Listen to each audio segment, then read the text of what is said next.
I don't know how you drive through the entirety of Texas at night without hitting a deer along the way. Well, funny story. Our spotter, so two of the guys, the guy down in the car, Bronson, and myself, both Southern guys, we're used to deer a lot. Our third guy was from Manhattan, great driver, but he doesn't have to deal with deer a whole lot.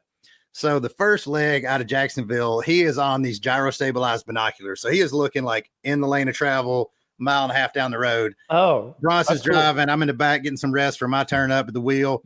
We've passed 400 deer just on the side of the road. Yeah. And he didn't see him because he was looking so far down. At one point he drops the binoculars, sees the deer and just freaks out on the deer. And we kind of had a chuckle because we'd passed like 400 of them.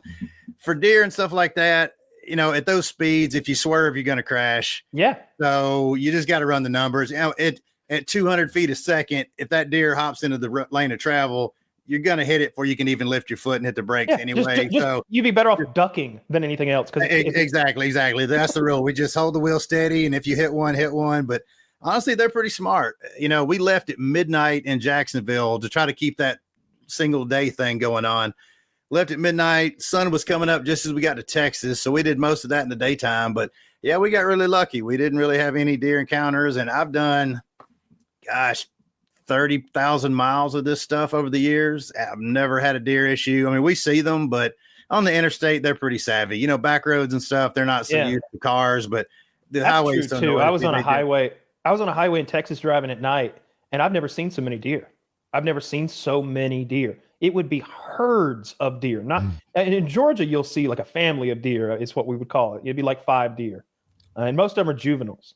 Out there, it was like, that is a herd of fucking deer just lingering next to the highway in the darkness, waiting on us to drive past. And you'd see those trucks out in Texas with these crazy brush guards on the front.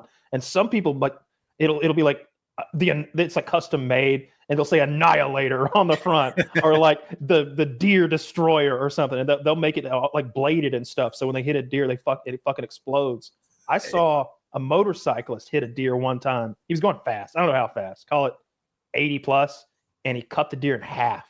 Like he just went through the deer. Yeah, that happened on Road Atlanta years ago. Guy hit one on the back straight, same thing, going, $150 or so, and just cut right through it.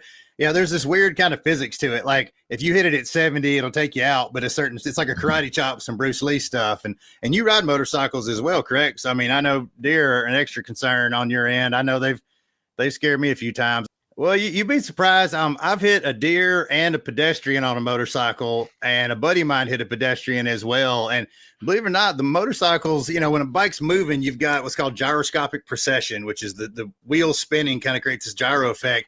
It is pretty stable. I mean, the guy I hit chased a Frisbee out from between two trucks, and I just nailed him. And it bobbled my bike pretty hard, put him in the hospital, but I didn't go down. And a crackhead rode a 10-speed right out in front of a buddy of mine, and he just like T-boned him, just kind of hot right over him. Bike hardly bobbled. I mean, we picked the crackhead up, kind of dusted him off, and straightened his handlebars out, and he went down the road with his wheels all wobbly. But I can't do the physics, but bikes hold up fairly well. But I agree, it just takes that one thing to throw you off into the woods, and I don't want to mess with it either.